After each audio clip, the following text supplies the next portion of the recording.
2 years ago, Scarsdale's Patti Rothberg was singing and playing music on a New York City subway platform. Nowadays, you can't see Rothberg in the subway, but only on the radio and in concert all over the world. Recently, Eric Lubitz spoke with her. Haven't done a thing today, I'm just sitting around wasting time away. And even if I wanted to, I can go outside, there ain't nothing to do. Rothberg has a hit song in Inside, a hit CD called Between the 1 and the 9, which are the two subway lines in which she used to play, and also a hit story. She was discovered by a risk-taking manager, Alicia Gallant, on the subway, though she wasn't really planning to be discovered. I was playing for fun, though, in the subway, just to, hang out. And, yeah, I did have, aspirations to have a music career. But at the time, I wasn't looking to do that. I was looking to be a professional illustrator. Rothberg has been on Letterman and Leno and has toured all over our country and Europe. Billboard magazine has called her CD the most inspired debut in recent memory. How would you describe your stuff? My stuff is just very, it's mostly stuff about conveying an idea and lyrics. It's very lyrical, and the music is sort of just rock and roll, maybe classic rock is the way I might define it. It's been defined in a lot of different ways because it's hard to really pinpoint what it is. And the reason for that is these songs weren't written particularly for an audience. They were written kind of just to express ideas about perplexing situations and just maybe to try to gain control over this kind of thing.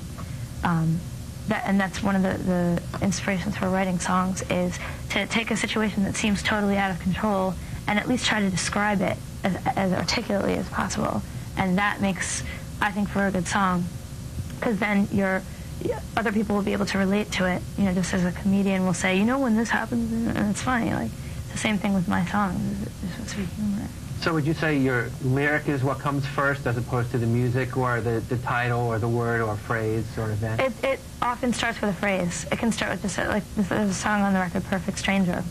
And the immediate sort of, I guess it's an idiom, that it sort of stands for somebody that you know absolutely not at all, that you really don't know them. But to take the word and analyze it very specifically, like perfect, somebody that you really admire from afar for whatever reason, and then once you meet them, you sort of, all that stuff melts away, and it's their frailties or whatever comes to the surface. But they're still, they're not perfect anymore, but they're still, cool. Rothberg's sudden success hasn't changed her. She's real.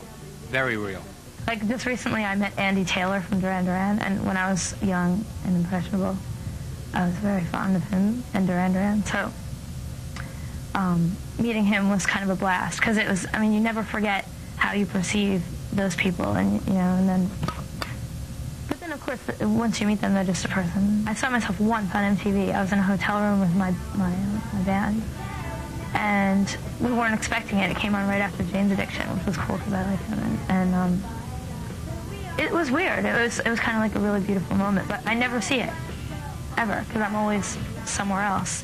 And the only way that you can really get a grip on how you're doing is if you're in one place for long enough to see it happen.